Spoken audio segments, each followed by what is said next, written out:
আমরা রান্না করব শিং মাছ এবং একটা হচ্ছে অনলি মাগুর মাছ। তো এটা দেশি মাছ, পুকুর থেকে ধরা হয়েছে।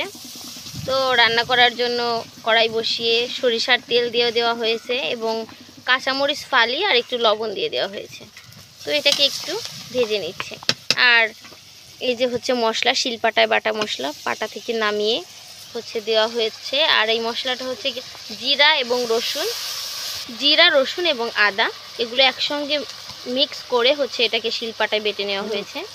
এখন দিয়ে দেওয়া হচ্ছে হলুদের গুঁড়া। তো এগুলোকে মশলাটাকে ভালো করে কষিয়ে নেবে। আর শিং মাগুর মাছ রান্না করতে বেশি সময় লাগে না। এটা হচ্ছে শিং মাছ দিয়ে আলু দিয়ে হবে ঝোল, খেতে ভীষণ মজার এটা। এখন হচ্ছে মাছগুলোকে দেওয়া হচ্ছে। আর এটা খুবই সুন্দর করে দেখুন পরিষ্কার করা হয়েছে, একদম সাদা দবদবে শিং মাছগুলো। তো মাছগুলো দেওয়ার পর একটু আমরা নেড়ে চেড়ে ভালো করে মাছটাকে একটু কষিয়ে নিব।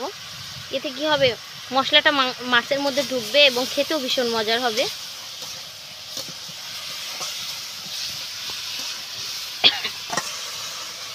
মাছটাকে ভালো করে কষাতে হবে।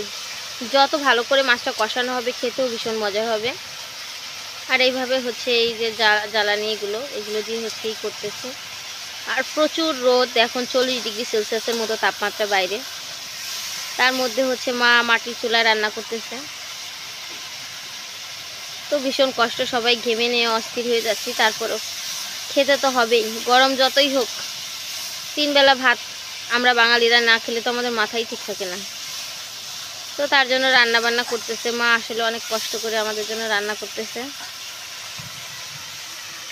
এখন হচ্ছে একটু পানি দিয়ে দিচ্ছে, কারণ নিচে দিয়ে লেগে যাচ্ছিল, সেই জন্য একটু পানি দিয়ে দিল।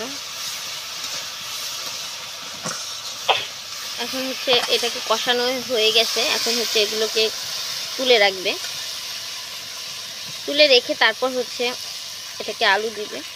আর বিশেষ করে লেজগুলো হচ্ছে ভেঙে যায়।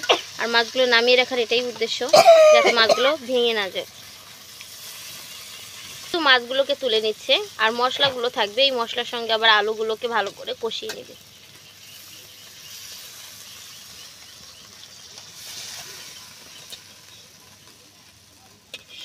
ডিমগুলো মা ভেজে রেখেছে।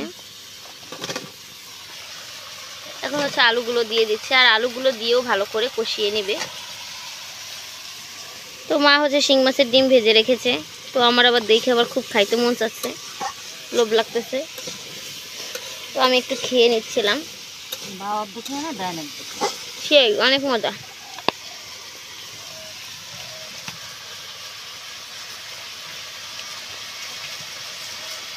ডিম ভাজা এত মজা,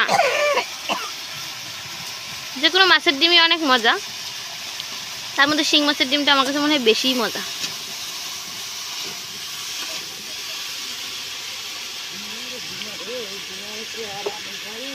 কিছুই করার নাই। এই হচ্ছে বেড়ার ফাঁক দিয়ে বাতাস ঢোকার কারণে হচ্ছে প্রচুর ধোয়া হচ্ছে। এখন হচ্ছে আলুটা যাতে সিদ্ধ হয় তার জন্য পানি দিয়ে দিল। আর হচ্ছে লাকড়িটা বিশেষ করে ভালো না, যার কারণে আরও বেশি ধোয়া হচ্ছে। কারণ এই সরিষার গাছ, এই যে এগুলো দিয়ে হচ্ছে জ্বালানিটা, এটা দিলে প্রচুর ধোয়া হয়। যে কাঠ বা মানে চলা এগুলো থাকলে আবার একটু কম কষ্ট হয় রান্না করতে, কিন্তু এগুলো আমাদের কাছে এখন নেই। তো যার কারণে এইটা দিয়ে হচ্ছে রান্নাটা করা হচ্ছে। তো যাই হোক, কষ্টের জীবন, কষ্ট করেই খাচ্ছি। তো সিদ্ধ হওয়ার জন্য যে পরিমাণ পানি আমাদের প্রয়োজন সেটা দেওয়া হয়ে গেছে। এখন হচ্ছে ঢাকনা দিয়ে এটাকে ঢেকে রান্না করব, যাতে দ্রুত সিদ্ধ হয়ে যায়। আর এই সময় আগুনের আঁচটা একটু বাড়িয়ে, যারা গ্যাসের চুলায় রান্না করবেন তারা বাড়িয়ে দিবেন। আর আমরা যেহেতু মাটির চুলায়, আমাদের তো বাড়াই রান্না করতে হবে, কমানোর কোনো সুযোগ নেই। কারণ যেহেতু আমরা এইসব আওয়াজ জাল দিতেছি। এখন হচ্ছে ঢেকে দিয়ে আমরা রান্না করব। তো যখন পানিটা শুকিয়ে আসবে একটু, তখন হচ্ছে আমরা এই শিং মাছ এবং মাগুর মাছগুলো দিয়ে দিব। আর পানিটাও দেখুন কিছুটা কমে আসছে আর আলুটা একটু সিদ্ধ হয়ে আসছে। এখন হচ্ছে আমরা মাছগুলো দিয়ে দিচ্ছি। মাছগুলো ভালো সিদ্ধ হয়, আর মাছগুলো যাতে ভালো করে সিদ্ধ হয় আর এই জন্য হচ্ছে একটু আগে আগে দিয়ে দিচ্ছি। আর যখন পানিটা আরও বেশি শুকিয়ে আসবে তখন হচ্ছে আমরা ঝোলের পানি দিব। আর লেসটা হচ্ছে দিচ্ছি না, কারণ লেসটা ভেঙে যাবে, আর ভেঙে গেলে কাটা হয়ে যাবে তরকারি, আর খেতে গেলে অনেকে আছে যে কাটা বেশি কাটা থাকলে হচ্ছে খেতে পারে না। আমার ভাই আছে রানি, সে আবার কাটা মাটা মাছ হইলে সে খাইতে চায় না, কিন্তু আমরা আবার কাটা হোক যাই হোক সবই খাইতে পারি, সমস্যা হয় না। তো এই জন্য আবার আমার ছেলে আবার সায়ান বাবু আছে, সেও কাটা হলে তো তরকারি তাকে দেওয়া যাবে না, তো যার কারণে আর লেসটা আমরা দিচ্ছি না। তো লেসটা হচ্ছে লাস্টের দিকে দিব যাতে আস্তই থাকে, ভেঙে না যায়। আর শিং মাছ, ইলিশ মাছ এগুলো রান্না করতে খুবই কম সময় লাগে। খুব মেঘ হয়েছে, তো বৃষ্টি যাতে হয় সবাই দোয়া করবেন আমাদের এখানে, কারণ অনেক দিন যাবত এখানে বৃষ্টি হয় না। 40 ডিগ্রি 42 ডিগ্রি সেলসিয়াস তাপমাত্রা চলতেছে। তো বাইরের ওয়েদারটা একটু দেখাই রান্না করতে করতে। দেখুন মেঘ করছে আকাশে, তো দোয়া করবেন যেন খুব দ্রুত আল্লাহ আমাদের এখানে রহমত, কারণ বৃষ্টির জন্য গাছপালা পশু পাখি সব কিছুই হাহাকার করতেছে। তো বৃষ্টি হলে আসলে সব কিছুই উপকৃত হবে, আল্লাহ যেন আজকে বৃষ্টি দেয়। তো রান্না করতেছি আমরা, মা রান্না করতেছে আর আমি বসে বসে অবশ্য ভিডিও করতেছিলাম। তো দেখতে থাকুন। এই যে এখন ফুরানি বাটা হচ্ছে, মশলা বাটা হচ্ছে, পেঁয়াজ পোড়া, পেঁয়াজ, জিরা, এলাচ পোড়া এগুলো বাটা হচ্ছে। মশলাটা প্রায় বাটা হয়ে আসছে।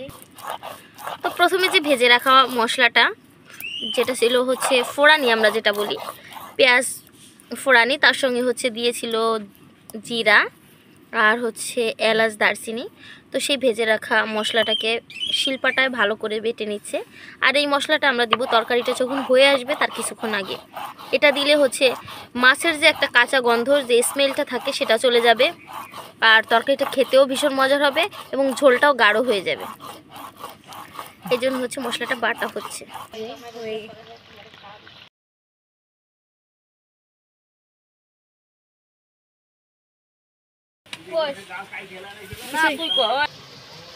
যে পানিটা দিয়েছিলাম সেই পানিটা একদম শুকিয়ে গেছে। তো এখন হচ্ছে এই যে লেসগুলো এগুলো দিয়ে একটু নেড়ে দিচ্ছিলাম, আর এখন দিয়ে দিব হচ্ছে ঝোলের পানি। আর আমাদের আলুটাও যেমন সিদ্ধ হয়েছে সফট, এবং মাছগুলো খুব ভালোভাবে সিদ্ধ হয়ে গেছে। তো এখন হচ্ছে আমরা ঝোলের পানি দিয়ে দিচ্ছি।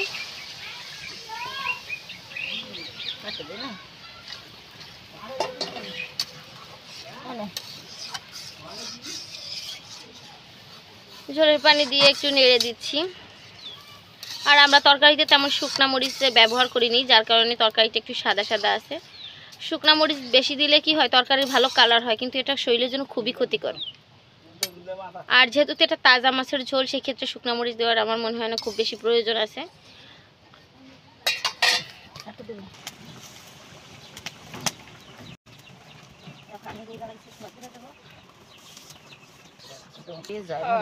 আর এখন হচ্ছে আলুগুলোকে এভাবে একটু খুন্তির সাহায্যে কোড়ের সঙ্গে চেপে চেপে গলিয়ে দেওয়ার কারণটা হচ্ছে, যেহেতু তো একটু ঝোল, পাতলা ঝোল হবে, তো তরকারিটা যাতে একটু ঘন হয়, এই জন্য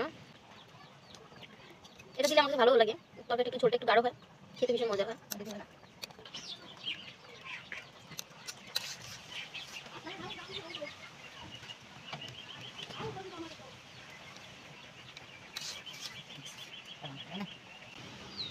এখন হচ্ছে বেটে রাখা মশলাটা দিয়ে দিব।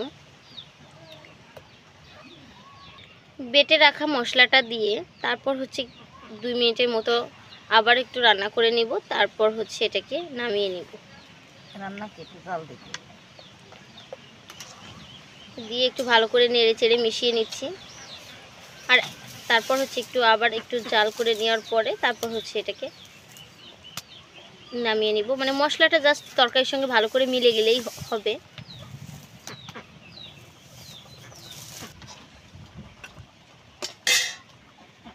রান্নাটা কমপ্লিট, এখন হচ্ছে আমরা চুলা থেকে নামিয়ে নিব।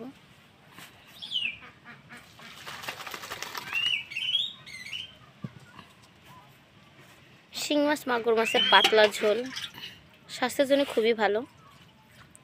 এটা চাইলে ভুনা করেও খাওয়া যেত, তবে ভুনা করলে হয়তো বা মশলা টশলা বেশি, এত রোদ্দুর গরমে শরীরের জন্য বেশি একটা ভালো হতো না, তাই আমরা এভাবে পাতলা ঝোল করে খাচ্ছি। আর যেহেতু তো আমরা পরিবারের লোকও বেশি, ভুনা করলে সবাই আসলে ভাত খাওয়া কমপ্লিট হতোও না, যার কারণে ঝোল করেই রান্না করছি। আমাদের এই রান্নাবান্না আপনাদের কাছে কেমন লেগেছে অবশ্যই কমেন্ট করে জানাবেন। আর ভালো লাগলে আমাদের চ্যানেলটি সাবস্ক্রাইব করবেন আর পাশে থাকা বেল বাটনটি প্রেস করবেন, তাহলে নিত্য নতুন ভিডিওগুলো পেয়ে যাবেন। আজকের মতো এ পর্যন্তই। আল্লাহ হাফেজ।